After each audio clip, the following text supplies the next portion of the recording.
আসসালামু আলাইকুম ওরহমতুল্লাহি ওবারাকাতু। আশা করি মহান আল্লাহ পাকের দয়া সবাই ভালোই আছেন। আমাদের আশেপাশে যদি কোনো মসজিদ বিশেষ কোনো ইতিহাস বা ঐতিহ্য বহন করে থাকে, কিংবা ওই মসজিদের সাথে সম্পৃক্ত কোনো অলৌকিক ঘটনা জুড়ে থাকে, তাহলে আমরা ওই মসজিদটিকে বিশেষ ফজিলত এবং বিশেষ করে অধিক সওয়াব হাসিল করার মাধ্যম হিসাবে মনে করে থাকি। এটি একটি পরিপূর্ণ ভুল ধারণা। কেননা পৃথিবীতে শুধুমাত্র 3টি মসজিদই বিশেষ ফজিলত এবং অধিক সওয়াব হাসিল করার মাধ্যম হিসাবে প্রমাণিত। আর সেই 3টি মসজিদ হচ্ছে মসজিদে হারাম, মসজিদে নববী এবং মসজিদে আকসা।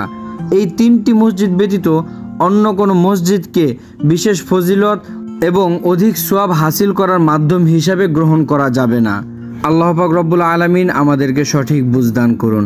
আমিন। আসসালামু আলাইকুম ওয়া রাহমাতুল্লাহি ওয়া বারাকাতুহু।